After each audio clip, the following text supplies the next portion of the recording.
നമസ്കാരം. Astrology master ക്ലാസ്സിൻ്റെ ഇന്നത്തെ അധ്യായത്തിലേക്ക് ഏവർക്കും സ്വാഗതം. നമ്മളെ പണ്ട് ഡെസ്റ്റിനി പ്ലാനറ്റ്സ് എന്ന് പറഞ്ഞിട്ടൊരു സീരീസ് ചെയ്തിട്ടുണ്ടായിരുന്നു. ഈ സീരീസിൽ രാഹുകേതുക്കളെക്കുറിച്ച് ഇവർ ഓരോ ഭാവത്തിൽ നിന്നാലുള്ള ഫലങ്ങളെക്കുറിച്ചായിരുന്നു ചെയ്തിട്ടുള്ളത്. അതിൽ അഷ്ടമത്തിലെ രാഹുവും 2-ലെ കേതുവും എന്നൊരു വീഡിയോ ഓൾറെഡി ഞാൻ ചെയ്തിട്ടുണ്ട്. ആ സീരീസ് കണ്ടവർക്കറിയാം. അതൊരുപാട് റിസർച്ച് ചെയ്തിട്ടുള്ള ഒരു ഗവേഷണത്തിൻ്റെ ബാക്കിപത്രമായിരുന്നു അത്. അപ്പോൾ അത് നിങ്ങളൊന്ന് കണ്ടു നോക്കുക. അത് കണ്ടവരാണെങ്കിൽ വീണ്ടും കാണണമെന്നില്ല, അതിലെ കാര്യങ്ങൾ മനസ്സിലായിട്ടുണ്ടെങ്കിൽ അത് കാണണമെന്നില്ല. കാണാത്തവർക്കായിട്ട് അതിൻ്റെ ലിങ്ക് ഞാൻ ഡിസ്ക്രിപ്ഷൻ ബോക്സിൽ കൊടുത്തേക്കാം. ഇവിടെ 8-ലെ രാഹുവിൻ്റെ ചില ഫലങ്ങൾ പറയാതെ പോകാതിരിക്കാൻ വയ്യ. അതിൽ പറയാത്തതും എന്നാൽ ഓർമ്മിക്കേണ്ടതുമായിട്ടുള്ള ചില കാര്യങ്ങൾ, ഞാൻ അതിൽ പറയാതെ വിട്ടുപോയ ചില കാര്യങ്ങളുണ്ട്. കാരണം അന്നത്തെ അനുഭവങ്ങൾ ഇപ്പോൾ ഏകദേശം 2 വർഷത്തോളമായിരുന്നു ആ വീഡിയോ സീരീസ് ചെയ്തിട്ട്. അപ്പം അതിനുശേഷം ഇത്രയും കാലത്തിലേക്ക് വന്നപ്പം അതിലുള്ള കുറേ കാര്യങ്ങൾ അതുപോലെ തന്നെ വീണ്ടും പച്ചിലയും കത്രികയും പോലെ കൃത്യമായിട്ട് വരുന്നുണ്ട്. അത് ഒരുപാട് വിദ്യാർത്ഥികൾ ആ വീഡിയോസ് കണ്ടിട്ട് എന്നെ വിളിച്ച് തന്നെ പറഞ്ഞിട്ടുണ്ട്. അങ്ങ് പറയുന്ന അങ്ങയുടെ ഒബ്സർവേഷൻസോ ആ നിരീക്ഷണവും വളരെ കൃത്യമായിട്ട് വരുന്നുണ്ട് ജീവിതാനുഭവങ്ങളിൽ നിന്ന്. പല പ്രൊഫഷണൽ അസ്ട്രോളജേഴ്സായിട്ടുള്ള ആൾക്കാരും ആ വീഡിയോസൊക്കെ കണ്ടിട്ട് പലരും അതിന് മുമ്പ് പഠിക്കാൻ പോയിരുന്ന സമയത്ത് രാഹുകേതുക്കൾക്ക് ഇത്രയും പ്രാധാന്യമുണ്ടെന്ന് പോലും അവർ കണ്ടിരുന്നില്ല. പക്ഷേ വളരെ ക്ലീനായിട്ട് നമ്മുടെ ആ ഒരു ഗവേഷണ വീഡിയോസ് പഠിച്ചിട്ട് അവർ ഒരുപാട് പേര് വളരെ ബഹുമാനത്തോടു കൂടി എന്നോട് പറയാറുണ്ട്. അതെനിക്കൊരു അനുഗ്രഹമായിട്ട് കാണുന്നത്, ഒരു പ്രാർത്ഥനയായിട്ട് കാണുന്നു. മുന്നോട്ട് നമ്മുടെ അന്വേഷണം കൃത്യമായ റൂട്ടിലാണ് പോകുന്നതെന്നുള്ളതിൻ്റെ ഒരു തെളിവും കൂടിയാണ്. അത് നമുക്കൊരു കോൺഫിഡൻസ് അല്ലേ, നമ്മൾ ചെയ്യുന്നൊരു കാര്യം മറ്റുള്ളവർ അക്സെപ്റ്റ് ചെയ്തിട്ട് അത് അവർക്കും അത് ഫലമായിട്ട് വരുന്നത് പറയുമ്പം പലർക്കും ഒരേ എക്സ്പീരിയൻസ് വരുമ്പം അത് നമുക്കത് ഗുണമായിട്ട് വരികയും ചെയ്യുന്നു എന്നുള്ളതാണ്. അത് വളരെ സന്തോഷമുള്ളൊരു കാര്യമാണ്. അപ്പോൾ എന്നാലും അത് കഴിഞ്ഞ് ഇങ്ങോട്ട് വന്ന് ഇപ്പം ഞാൻ എൻ്റേതായ വഴികളിലൂടെ വീണ്ടും പല ഹോറോസ്കോപ്പുകൾ കാണുമ്പം പലർ പറയുന്ന കാര്യങ്ങൾ നോട്ട് ചെയ്ത് വെച്ച് ഇവർക്ക് എപ്പോഴൊക്കെ സംഭവിച്ചു എന്നുള്ളതൊക്കെ ലഗ്നദശയും കാലചക്രദശയും അതുപോലെ തന്നെ ഈ പറഞ്ഞ പോലെ വിംശോത്തരി നക്ഷത്രദശയും ഒക്കെ വെച്ച് നമ്മളൊന്ന് നോക്കി ഗ്രഹങ്ങളുടെ ബലമൊക്കെ നോക്കിയിട്ട് നമ്മൾ ഒരു തീരുമാനത്തിലെത്തും. അപ്പോൾ അതിൽ കുറച്ചും കൂടെ നമ്മൾ ഈ അടുത്ത സമയമായിട്ടുള്ള വീഡിയോസ് കൂടുതലും നമ്മൾ ഫോക്കസ് ചെയ്യുന്നത് സൈക്കോളജിക്കലായിട്ടും അതുപോലെ തന്നെ പാസ്റ്റ് ലൈഫുമായിട്ട് ബന്ധപ്പെട്ടിട്ട് അവരുടെ തോട്ട്സ് എങ്ങനെയാണ് ഉണ്ടാവുന്നത് എന്നുള്ളതാണ് നമ്മൾ കൂടുതലും ഈ അടുത്ത കാലങ്ങളിലായിട്ട് ഫോക്കസ് ചെയ്യുന്നത്. അതായത് ഞാൻ എപ്പോഴും പറയാറുള്ള പോലെയാണ്, ചിന്തകളുടെ ബാഹ്യാവിഷ്കാരമാണ് ജീവിതം എന്ന്. Every action is A thought made manifestation എന്ന്. ചിന്തകളുടെ ബാഹ്യാവിഷ്കാരമാണ് ജീവിതം. പക്ഷെ ആ ചിന്തയ്ക്കൊരു പാറ്റേൺ ഉണ്ടാവും.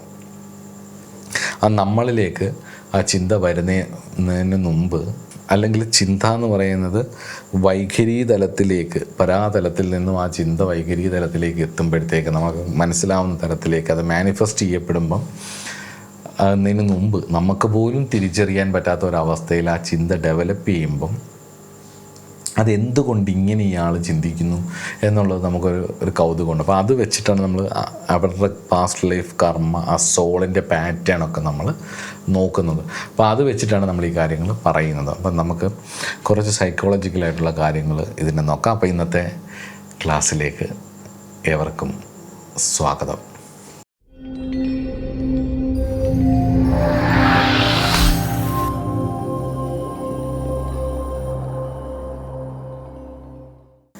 ഇല്യൂഷൻ എന്ന് പറഞ്ഞാൽ രാഹുവാണ്. ഇല്യൂഷനാണ് രാഹു. എന്നാൽ ശ്രദ്ധയാണ് രാഹു, അല്ലേ?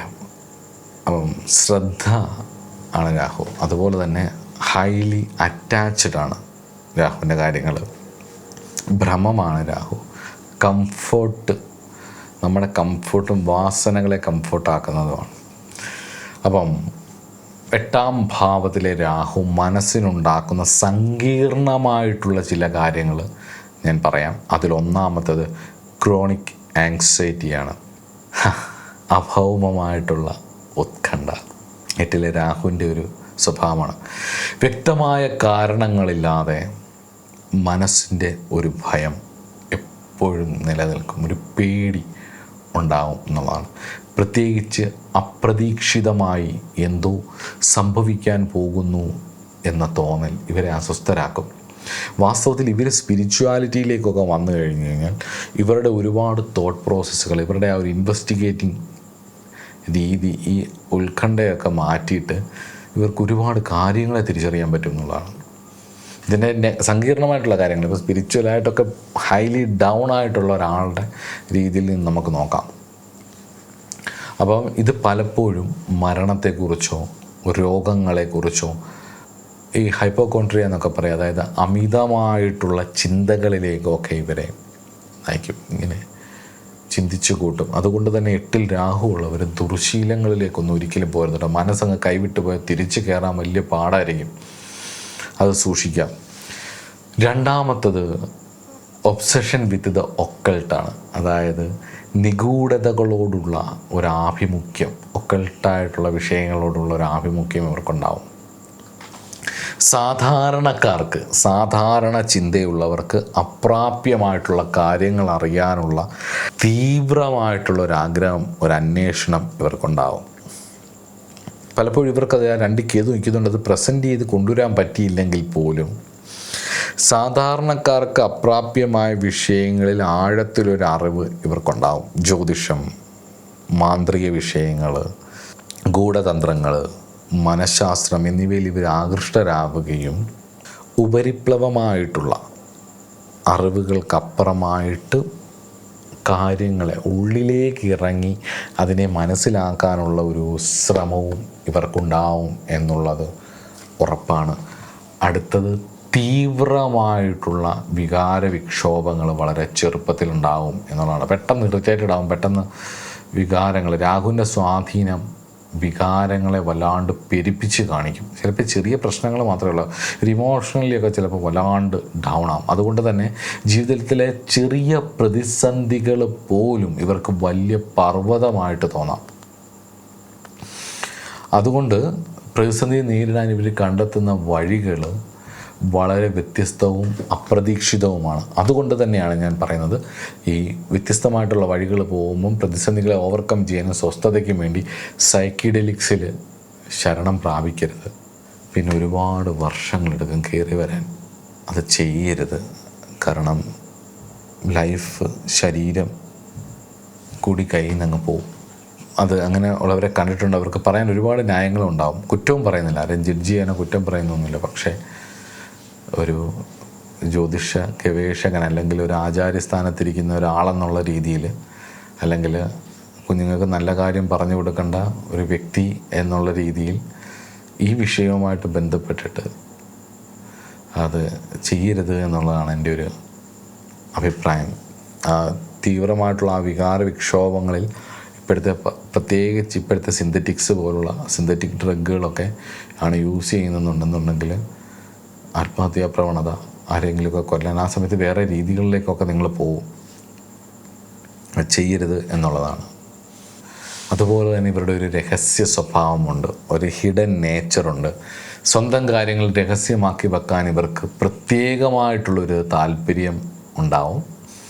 പലപ്പോഴും മറ്റുള്ളവരെ പെട്ടെന്ന് വിശ്വസിക്കാനും ഇവർ മടിക്കും എന്നുള്ളതാണ്. അഷ്ടമത്തിൽ പൊതുവേ മിക്ക ഗ്രഹങ്ങളും നിന്ന് കഴിഞ്ഞ് കഴിഞ്ഞാൽ അത് ബലമാണെന്നുണ്ടെന്നുണ്ടെങ്കിൽ ഇവരുടെ കാര്യങ്ങൾ പുറത്തേക്ക് കിട്ടാൻ വലിയ പാടായിരിക്കും എന്നുള്ളതാണ്. അതുപോലെ തന്നെ ഗവേഷണ നൈപുണ്യങ്ങൾ കൊണ്ട് ഇവരെ സക്സസ്ഫുള്ളായിട്ടുള്ള മേഖലകളെന്ന് പലപ്പോഴും ശാസ്ത്രജ്ഞർ, ഡിറ്റക്റ്റീവ്, ഫോറൻസിക് വിദഗ്ധർ, മനഃശാസ്ത്രം, ജ്യോതിഷം എന്നിവയിലൊക്കെ പലപ്പോഴും ഞാൻ അങ്ങനെയൊക്കെയുള്ളവരിലൊക്കെ പലപ്പോഴും 8-ൽ രാഹു ഞാൻ കണ്ടിട്ടുണ്ട്. അദൃശ്യമായ സത്യങ്ങളെ പുറത്തു കൊണ്ടുവരാനുള്ള ഒരു കഴിവ് ഇവർക്കുണ്ടാവും എന്നുള്ളതാണ്. വളരെ ഫോക്കസ്ഡ് ആയിരിക്കും ആ ഏരിയയിൽ. മറ്റ് പല ഏരിയകളിലും ഇവർക്ക് പരാജയം ഉണ്ടാകും, പക്ഷേ ഈ ഒരു കാര്യത്തിൽ അവർ വളരെ ശ്രദ്ധിക്കേണ്ടതാണ്. അതുപോലെ തന്നെ ആരോഗ്യപരമായിട്ടുള്ളൊരു നിരീക്ഷണങ്ങൾ എന്ന് പറയുന്നത് ഈ ആധുനിക വൈദ്യശാസ്ത്രത്തിൻ്റെ ഡയഗ്നോസ്റ്റിക് ടൂളുകൾ ഉപയോഗിച്ച് കണ്ടുപിടിക്കാൻ കഴിയാത്ത, മനസ്സിലാവാത്ത ചില അസുഖങ്ങൾ, അലർജികൾ, വിഷബാധകൾ, അല്ലെങ്കിൽ ഹോർമോൺ വ്യതിയാനങ്ങൾ എന്നിവയുമായിട്ട് ബന്ധപ്പെട്ടിട്ടുള്ള അസ്വസ്ഥതകളൊക്കെ ഇവർക്ക് വരാമെന്ന് ഗവേഷകർ പലരും പറഞ്ഞിട്ടുണ്ട്. 8th ഹൗസ് രാഹുവിൻ്റെ ടെക്സ്റ്റുകളിൽ പലയിടത്തും വീണ്ടും വീണ്ടും പലര് റിപ്പീറ്റ് ചെയ്ത് പറയുന്നതായിട്ട് കണ്ടിട്ടുണ്ട്. ഞാൻ ഇതൊക്കെ ചെറുതായിട്ടങ്ങ് പറഞ്ഞു പോവാണ്, കാരണം വീഡിയോയുടെ ലെങ്ത് ഒരുപാട് കൂടണ്ടെന്ന് വിചാരിച്ചിട്ടാണ്. അപ്പോൾ അതൊക്കെ നിങ്ങൾ നോക്കി അത് പഠിച്ചെടുത്തോളുക എന്നുള്ളതാണ്. അതുപോലെ തന്നെ വിദേശ ബന്ധം, 8ാം ഭാവത്തിലെ രാഹുവിന് ഒരു വിദേശത്ത് നിന്നും അപ്രതീക്ഷിതമായിട്ടുള്ളൊരു ധനലാഭമോ അല്ലെങ്കിൽ വിദേശവാസമോ വിദേശത്ത് പോയി സക്സസ്ഫുൾ ആവാനോ ഒക്കെയുള്ള ഒരു യോഗം, സാഹചര്യങ്ങൾ, അല്ലെങ്കിൽ വിദേശത്ത് നിന്നുമുള്ള ധനം വരാൻ, വിദേശത്തുള്ളവരുമായിട്ടുള്ള ബന്ധം വരാനൊക്കെയുള്ള ഒരു സാധ്യതകൾ ഉള്ള ഒരു ഗ്രഹസ്ഥിതിയാണ് അത് കേട്ടോ. കർമ്മപരമായിട്ടുള്ള പ്രാരാബ്ധങ്ങളെക്കുറിച്ച് നോക്കാം. എപ്പോഴും ലൈഫിൻ്റെ ഒരു ഫോക്കൽ പോയിൻ്റ് രാഹു നിൽക്കുന്ന ഭാഗത്തിലേക്ക് ആയിരിക്കണം. കേതു നിൽക്കുന്ന ഭാവത്തിലേക്ക് ഫോക്കസ് ചെയ്ത് കഴിഞ്ഞാൽ നിങ്ങളുടെ ലൈഫ് പുറകോട്ടും. രാഹു നിൽക്കുന്ന ഭാവത്തിലേക്ക് ഫോക്കസ് കൂടുതൽ കൊണ്ടുവരികയാണെന്നുണ്ടെങ്കിൽ നിങ്ങൾക്ക് വളർച്ചയുമാണ് വരുന്നത്. അതുകൊണ്ട് തന്നെ 8-ൽ രാഹു വന്നു കഴിഞ്ഞാൽ റിസർച്ച്, നിങ്ങളുടെ ആരോഗ്യം ഇത്യാദി കാര്യങ്ങളിലും, നിങ്ങളുടെ ഡോക്യുമെൻറ്റ്സ് സെറ്റ് ചെയ്യുന്നതിലും, നിങ്ങളുടേതായ ശ്രദ്ധ വരേണ്ട എല്ലാ മേഖലകളിലും, നിങ്ങളുടെ ആയുസ് നിലനിർത്താനും നിങ്ങളുടെ ശരീരം നിലനിർത്താനുമുള്ള കാര്യങ്ങളിലേക്ക് നിങ്ങൾ മുന്നോട്ട് ശ്രദ്ധയൂന്നുക എന്നുള്ളതാണ്. ആവശ്യമില്ലാത്ത രഹസ്യ കാര്യങ്ങളിൽ നിന്നൊക്കെ നിങ്ങൾ പുറത്ത് വരണം. അങ്ങനെയൊക്കെ അനാവശ്യ കാര്യങ്ങളൊന്നും പുറത്തു പോവാതെ അതിലേക്ക് അഷ്ടമത്തിലെ രാഹു നിൽക്കുന്ന പോയിൻ്റാണ് ഒരാളുടെ ഫോക്കൽ പോയിൻ്റ്. മുന്നോട്ട് പോകേണ്ട ആഗമിക കർമ്മത്തെ സ്വാധീനിക്കുന്നത് രാഹു നിൽക്കുന്ന വഴിയിലൂടെ യാത്ര ചെയ്യുമ്പോഴാണ്, രാഹു നിൽക്കുന്ന ഭാവത്തിൻ്റെ കാരകങ്ങളിലൂടെ യാത്ര ചെയ്യുമ്പോഴാണ്. എന്നാൽ 2-ൽ കേതു ആയതുകൊണ്ട് തന്നെ ധനം, കുടുംബം, വീട്, വാക്ക്, വിദ്യ ഇത്യാദി കാര്യങ്ങളിലേക്ക് നിങ്ങൾ ഫോക്കസ് ചെയ്ത് കഴിഞ്ഞാൽ നിങ്ങൾക്ക് എന്നും അതൊരു അപ്രാപ്യമായ വിഷയമായിരിക്കും. അകതകതകന്ന് പോകും. അപ്പോൾ 8-ലേക്ക് ശ്രദ്ധ ചെലുത്തുക എന്നുള്ളതാണ്. അതേപോലെ തന്നെ ഈ കർമ്മപരമായിട്ടുള്ളൊരു കാർമിക് ലിങ്ക് ഇതെങ്ങനെ വരുന്നു എന്നുള്ളത് നമുക്ക് നോക്കാം. കഴിഞ്ഞ ജന്മത്തിൽ മറ്റുള്ളവരുടെ സ്വത്ത് കൈകാര്യം ചെയ്തതിലോ അല്ലെങ്കിൽ നിഗൂഢമായിട്ടുള്ള അറിവ് പ്രയോഗിച്ചതിലോ ഉണ്ടായ പിഴവുകൾ പരിഹരിക്കാനാണ് ഈ ജന്മം എന്നുള്ളത് മനസ്സിലാക്കുക. 2, രഹസ്യങ്ങൾ സൂക്ഷിക്കുന്നതിലും സാമ്പത്തിക ഇടപാടുകളിലും അതീവ സത്യസന്ധതയും ശ്രദ്ധയും പുലർത്തുക എന്നുള്ളതാണ് ഈ ജന്മത്തിൻ്റെ കർമ്മപരമായിട്ടുള്ളൊരു പരീക്ഷണം. വളരെ അടുത്ത് ഇടപഴകുന്ന വളരെ സ്നേഹമുള്ളവർക്ക് മാത്രമേ നിങ്ങളെക്കുറിച്ച് രഹസ്യമായിട്ട് അറിയത്തുള്ളൂ. വേറൊരാൾക്ക് അറിയില്ല എന്നുള്ളതൊരു സത്യമാണ്. അത് ചിലപ്പോൾ 1-2 വിരലിലെണ്ണാവുന്ന വ്യക്തികൾ മാത്രമേ ഉണ്ടാവൂ. അതുപോലെ തന്നെ നാഗദേവതകളെയോ ദുർഗാദേവിയോ ഒക്കെ ആരാധിക്കുന്നത് രാഹുവിൻ്റെ ദോഷകാഠിന്യം കുറയ്ക്കാൻ സഹായിക്കും. അതേപോലെ രാഹു കാലങ്ങളിൽ കാളഹസ്തി പോലുള്ള ക്ഷേത്രങ്ങൾ ഒക്കെ പോയി പ്രാർത്ഥിക്കുന്നതൊക്കെ വളരെ നന്നായിരിക്കും. ഞാനിത് രാഹു ഒരുപാട് അനുഗ്രഹിച്ച അല്ലെങ്കിൽ രാഹുവിൻ്റെ കാരകത്വത്തിലുള്ള ഒരുപാട് കാര്യങ്ങൾ പഠിക്കാൻ ഭാഗ്യമുണ്ടായതിൻ്റെ ഒരു പ്രധാന കാരണങ്ങളിലൊന്ന്, നമ്മുടെ ഗുരുകുലത്തിൽ ഉള്ള ദേവത എന്ന് പറയുന്നത് സർപ്പങ്ങൾ. അത് ഇന്നും ഇന്നലെ ഒന്നുമില്ല, എൻ്റെ പൂർവികരായിട്ട് ഉണ്ടായിരുന്നതാണ്. അപ്പോൾ അവിടെ തന്നെയാണ് ഗുരുകുലം നമ്മൾ നടത്തുന്നത്. അപ്പം അവിടെ ഈ സർപ്പങ്ങളുടെ വ്യത്യസ്തമായിട്ടുള്ള ക്രിയകളൊക്കെ നടക്കുന്ന രഹസ്യ അറകളും ഒക്കെയുള്ള സ്ഥലമാണ്. അവിടെ നമ്മൾ ഒരുപാട് സർപ്പക്രിയകൾ കഴിച്ചിട്ടുള്ളത് കൊണ്ട് അവിടുത്തെ ഒരു എക്സ്പീരിയൻസും ഒക്കെ നമുക്ക് പേഴ്സണലി നമുക്കറിയാം. ഇപ്പോൾ ഒരാൾക്ക് അവിടെ പുതിയതായിട്ട് വരുന്ന ഒരാൾക്ക് അറിയണമെന്നില്ല, പക്ഷേ അവിടെ നമ്മൾ സ്ഥിരമായിട്ട് നിൽക്കുമ്പോൾ ഉണ്ടാകുന്ന അവിടുത്തെ ഒരു ഓറ, അവിടെ ചെയ്യുന്ന കാര്യങ്ങളിലൊക്കെ നമുക്കൊരു ഒരുപാട് എക്സ്പീരിയൻസും അനുഭവങ്ങളുമുണ്ട്. അതുകൊണ്ട് പറയുന്നൊരു കാര്യം, നാഗദൈവങ്ങളെയും ദുർഗാദേവിയെയും പ്രീതിപ്പെടുത്തുന്നതിനോടൊപ്പം നിങ്ങൾ ഈ സർപ്പദോഷം തീരാനുള്ള ഏറ്റവും എളുപ്പമായൊരു മാർഗ്ഗം ഞാൻ പറഞ്ഞുതരാം. പൂർവ്വജന്മത്തിൽ ഈ അഷ്ടമത്തിലേക്കോ അല്ലെങ്കിൽ ഈ രാഹു മോശമാവുന്നതിൻ്റെ ഒരു കാരണം എന്ന് പറയുന്നത് പ്രകൃതിയുടെ സന്തുലനാവസ്ഥ നശിപ്പിക്കുന്നതാണ്, പ്രകൃതിയിലേക്ക് വിഷം പടർത്തുന്നതാണ്. അതൊന്ന് അതിന് ചെയ്യാവുന്നത് നന്നായിട്ട് കുളമൊക്കെ വീട്ടിലുണ്ടെന്നുണ്ടെന്നുണ്ടെങ്കിൽ ജലാശയങ്ങളൊക്കെ നല്ല വൃത്തിയായിട്ട് സൂക്ഷിക്കുക. വീട്ടിൽ കുളമൊക്കെ ഉണ്ടെങ്കിൽ അത് വൃത്തിയായിട്ട് വെട്ടി വയ്ക്കുക. ഇനിയിപ്പോൾ ഒന്നും ഇല്ല ഇരിക്കട്ടെ, നല്ല ചെടികളും നല്ല വൃക്ഷങ്ങളും വെച്ച് പിടിപ്പിച്ച് പ്രകൃതിയുടെ ഒരു സന്തുലനാവസ്ഥ നിയന്ത്രിക്കാൻ വേണ്ടിയിട്ടുള്ള കാര്യങ്ങൾ ചെയ്യുക എന്നുള്ളതാണ്. അപ്പം നാഗാരാധനയാണ്. കേരളം സർപ്പഭൂമിയാണ്. ഈ സർപ്പശാപം കേരളത്തിന് വല്ലാണ്ടുണ്ട്. പണ്ടത്തെ പൂർവികർക്ക് ഇത് വളരെ നന്നായിട്ട് അറിയാവുന്നത് കൊണ്ടാണ് എല്ലാ വീടിലും സർപ്പക്കാവുകൾ വെച്ച് അവർ പ്രകൃതിയെയും കുടുംബജീവിതവും എല്ലാമായിട്ട് കൂട്ടിയിണക്കി കൊണ്ടുപോയത്. ഇന്നിതെല്ലാം വിറ്റ് തൊലയ്ക്കാൻ വേണ്ടിയിട്ട്, വസ്തുക്കൾ വിൽക്കാൻ വേണ്ടിയിട്ടും, ആൾക്കാർക്ക് ഇതിൽ നിന്ന് മാറാൻ വേണ്ടിയിട്ടും ഇടയ്ക്ക് ഒരു കാലത്തുണ്ടായ ഒരു സാംസ്കാരിക അപജയം കാരണം ഇതെല്ലാം തോണ്ടി ദൂരെ എറിഞ്ഞു. സർപ്പക്കാവുകളോടൊപ്പം തന്നെ എല്ലാം വെട്ടി നിരത്തി പ്രകൃതിയെ നശിപ്പിച്ചു. സർപ്പശാപമാണ് കുടുംബം അറ്റുപോകുന്നത്, സർപ്പശാപമാണ് സന്താനമില്ലാതെ പോകുന്നത്, സർപ്പശാപമാണ് നമ്മൾ നാട് വിട്ടു പോകുന്നു. ഇപ്പോൾ ഒരുപാട് കുഞ്ഞുങ്ങൾ സർപ്പഭൂമിയായ കേരളത്തിൽ നിന്നും ഒരുപാട് അനവധി ആൾക്കാർ വിദേശത്ത് പോയി സെറ്റിലാവുകയാണ്. അവരുടെ പരമ്പരയെ അവിടെ ഇല്ലാതെയാവുകയാണ് ചെയ്യുന്നത്. അപ്പോൾ ഒരു ഉദാഹരണമാണ്, ഇപ്പോൾ മറ്റുള്ള ആൾക്കാർ ഈ കാവുകൾ അവരിലേക്കും അത് വരും. ഏതൊരാൾക്കാരാണോ ഈ ഭൂമികളൊക്കെ പിന്നീട് കൈകാര്യം ചെയ്യുന്നപ്പോൾ അവർ മറ്റ് മതത്തിൽപ്പെട്ടവരല്ലേ? അങ്ങനെയൊന്നുമില്ല. കാരണം ഇത് പ്രകൃതിയുടെ ദേവതയാണ്, പ്രകൃതി ആരാധനയാണ് വാസ്തവത്തിൽ സർപ്പാരാധനയുടെ ഒരു അടിസ്ഥാന ഇത്. അപ്പോൾ അതിൻ്റെ കാരകത്വം എന്ന് പറയുന്നത് അവിടെ പ്രകൃതിയിൽ നിന്ന് മാറുമ്പം ഉണ്ടാകുന്നത് കുടുംബം, അതായത് നമ്മുടെ ഫെർട്ടിലിറ്റിയെ നന്നായിട്ട് ബാധിക്കും. നമ്മുടെ എല്ലാ തരത്തിലുമുള്ള വളർച്ചയെ സാമ്പത്തികമായിട്ട് ബാധിക്കും. നമ്മൾ ആവശ്യമില്ലാത്ത ചിന്തകളിലേക്കും ആവശ്യമില്ലാത്ത വിഷയങ്ങളിലേക്കും പോയി കുടുംബങ്ങൾ അന്യം നിന്ന് പോകും. അല്ലെങ്കിൽ റിലേഷൻഷിപ്പുകൾ പരാജയപ്പെടും, ബ്രേക്കപ്പുകളുണ്ടാവും, അത് നിമിത്തമുള്ള ട്രോമകളുണ്ടാവും. രാഹു മോശമാവുമ്പോൾ അല്ലെങ്കിൽ സർപ്പശാപം എന്ന് പറയുന്ന കാര്യങ്ങൾ പാമ്പുകളെ കൊല്ലുന്നത് മാത്രമല്ല, ഒരു തെറ്റിദ്ധാരണയാണ് ആൾക്കാർക്ക് അതങ്ങനെ വെച്ചിരിക്കുന്നത്. അതാവശ്യമില്ലാതെ എന്തിനെ കൊന്നാലും, അതുകൊണ്ട് ഇപ്പോഴത്തെ ആൾക്കാരുടെ ഒരു മൃഗസ്നേഹം പോലെ അല്ലത്. കാരണം ഇപ്പോഴത്തെ ആൾക്കാരുടെ ഒരു മൃഗസ്നേഹം എന്ന് പറയുന്നത്, മൃഗസ്നേഹം കാണിക്കാൻ വരുമ്പം ഒരു 3-4 കോഴിയെ തല്ലിക്കൊന്ന് മന്തിയൊക്കെ കഴിച്ച് നന്നായിട്ട് വയറ് നിറച്ച് ചിക്കൻ ഫ്രൈ കഴിച്ച് ചിക്കൻ കറികളും ഒക്കെ കഴിച്ചല്ലേ മറ്റെന്തെങ്കിലും ഒക്കെ കഴിച്ച് വയറ് നിറച്ചിട്ട് വന്നിട്ടാണ് മൃഗസ്നേഹം കാണിക്കുന്നത്. അങ്ങനെയല്ല. പാമ്പിനെ എന്നല്ല, എന്തിനെ കൊന്നാലും ആവശ്യമില്ലാതെ കടിക്കാൻ വരുന്നതാണെങ്കിൽ പിന്നെ എന്ത് ചെയ്യണം? അതല്ല, ഈ റെസ്ക്യൂ ചെയ്ത് കൊണ്ടുപോകാൻ പറ്റുന്നതാണെങ്കിൽ കൊണ്ടും ആവശ്യമില്ലാതെ തട്ടിക്കളയുന്നതാണെങ്കിൽ ചില പാമ്പുകളൊക്കെ അങ്ങനെയാണ്. പക്ഷേ ശരിക്കും ദൈവദത്തമായിട്ടുള്ള ഒരുപാട് സർപ്പങ്ങളുണ്ട്. അവരൊന്നും പുറത്തേക്ക് വരുത്തുപോലുമില്ല. ഇത്രയൊക്കെ കാണത്തുള്ളൂ. ഈ കാലത്തിൽ സ്വർണ്ണ നിറത്തിലും വെള്ളി നിറത്തിലും ഒക്കെ കാണുന്നുണ്ട്. ഇത്രയൊക്കെ കാണത്തുള്ളൂ. നമ്മൾ സർപ്പക്കാവുകളിൽ നിന്നൊക്കെ പൂജ കഴിക്കുമ്പോഴൊക്കെ ചിലപ്പോൾ ഇത് ഇറങ്ങി വരും. അപ്പോൾ അത് അത്യപൂർവമായിട്ടാണ് അതൊക്കെ കാണുന്നത് പോലും. അപ്പോൾ അതുകൊണ്ട് പ്രകൃതിയാണ് ഇത്. അപ്പോൾ അവിടേക്ക് വരുമ്പം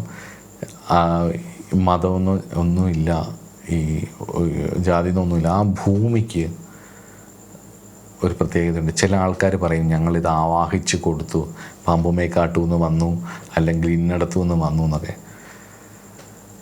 വാസ്തവത്തിൽ അങ്ങനെ പോവില്ല. ചിലവർ പറയും സ്ഥിരരാശിയിലാണെങ്കിലേ ഉള്ളൂ പോവാത്തത്, ഉഭയരാശിയിലാണെങ്കിൽ പോവാനും പോവാതിരിക്കാനും ഇതുണ്ട്,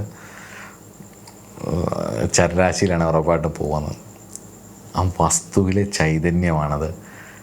കാലപുരുഷൻ്റെ അല്ലെ വാസ്തുപുരുഷൻ്റെ കുണ്ടലിനി സ്ഥാനമാണത്. അവിടുത്തെ ചൈതന്യം വസ്തുവിൻ്റെ ജീവനെയാണ് ആവാഹിച്ചുകൊണ്ട് പോകുന്നത്. അതങ്ങ് പോവില്ല, അതങ്ങനെയൊന്നും പോവില്ല. അത് തിരിച്ചു വരും. അത് തിരിച്ച് വന്നിരുന്ന് ആവശ്യമില്ലാത്ത വിഷയങ്ങൾ ഒരുപാടുണ്ടാകും അതിനകത്ത്. അങ്ങനെ പൂർവികമായിട്ട് അല്ലെങ്കിൽ പണ്ട് സർപ്പങ്ങളുമായി ബന്ധപ്പെട്ടിട്ടുള്ള അല്ലെങ്കിൽ കാവുകളും കുളങ്ങളും ഒക്കെ ഉണ്ടായിരുന്ന സ്ഥലങ്ങളിൽ അത് ശ്രദ്ധിക്കാതിരുന്ന് അതൊക്കെ നശിച്ചു പോയിട്ട് പിന്നീട് അത് വലിയ വീടുകളാക്കി വന്ന വീടുകളിലൊക്കെ പലയിടത്തും ബ്രേക്കപ്പുകളൊക്കെ ഉണ്ടായും. കെട്ടിത്തൂങ്ങിയുള്ള മരണങ്ങൾ, കെട്ടിഞ്ഞാന്നുള്ള മരണം രാഹുവിൻ്റെ കാരകത്വമാണ്. വിഷം കഴിച്ചുള്ള മരണം രാഹുവിൻ്റെ കാരകത്വമാണ്. ആ ഒരു പോയിന്റിലേക്ക് ഒരു മനുഷ്യൻ എത്തണമെങ്കിൽ അയാൾ ഏതൊക്കെ ചിന്തകളിലൂടെ കടന്നു പോയിട്ടായിരിക്കും ആ ഒരു അവസ്ഥയിലേക്ക് എത്തുന്നത്. അതെന്നെ ഇത് ചൂസ് ചെയ്യുന്നത്. അപ്പോൾ ആ ഒരു ഇതിലേക്ക് തന്നെ, അപ്പോൾ അത്രയും സൂക്ഷ്മ സറ്റിൽ വേൾഡ് അത്രയും ആ മെൻ്റലി അത്രയും സ്വാധീനിക്കും. അതുകൊണ്ടാണ് പറയുന്നത് ഇത് ഒരുപാട് അനുഭവങ്ങളാണ്. നിങ്ങൾക്ക് വിശ്വസിക്കാതിരിക്കുക ചെയ്യാം, അത് എൻ്റെ വിഷയമല്ല. പക്ഷേ പറയണം എന്നുള്ളത് കൊണ്ട് പറഞ്ഞു എന്നേ ഉള്ളൂ. അതുകൊണ്ട് ഏറ്റവും നല്ല കാര്യം ഉള്ള സ്ഥലത്ത് കുറച്ച് നല്ല ചെടികൾ, ചെടി എന്ന് പറഞ്ഞാൽ പൂ കിട്ടുന്ന ചെടികളൊന്നുമല്ല, പ്രകൃതിയുമായിട്ട് ഇണങ്ങി നിൽക്കുന്ന കുറച്ച് ഒരു 1/4 സെൻറ്റെങ്കിലും നല്ല ചെടികളും അവിടെ നന്നായിട്ട് വെച്ച് പിടിപ്പിച്ച്, ഗാർഡനൊക്കെ വെച്ച് പിടിപ്പിച്ച്, നല്ല മരങ്ങളൊക്കെ വെച്ച് പിടിപ്പിച്ച്, നല്ല തണലും കാര്യങ്ങളുമൊക്കെ ഉണ്ടാക്കി വൃക്ഷത്തെയും ഒക്കെ നന്നായിട്ട് സംരക്ഷിച്ച് പോവുക. പ്രത്യേകിച്ച് നക്ഷത്രവൃക്ഷമൊക്കെ ആണെങ്കിൽ നിങ്ങളുടെയൊക്കെ ഓരോരുത്തരുടെ നക്ഷത്രങ്ങൾ നോക്കിയിട്ട് ആ നക്ഷത്രവൃക്ഷങ്ങളൊക്കെ വെച്ച് പിടിപ്പിക്കുക. അതൊക്കെ ചെയ്ത് മുന്നോട്ട് കൊണ്ടുപോയി കഴിഞ്ഞ് കഴിഞ്ഞാൽ ഒരു പരിധിവരെ ഈ അഷ്ടമത്തിലെ രാഹുവിൻ്റെ ദോഷം നമുക്ക് മാറ്റിയെടുക്കാൻ കഴിയുകയും ചെയ്യും എന്നുള്ളത് ഉറപ്പാണ്. അപ്പോൾ അടുത്ത ക്ലാസ്സിൽ നമുക്ക് അടുത്തൊരു ഗ്രഹത്തിൻ്റെ, പ്രത്യേകിച്ച് കേതുവിൻ്റെ തന്നെ നോക്കാം. കേതു അഷ്ടമത്തിൽ നിന്നാലുള്ള ഫലത്തെക്കുറിച്ച് നോക്കാം. അടുത്ത ക്ലാസ്സിൽ കാണാം. നമസ്കാരം.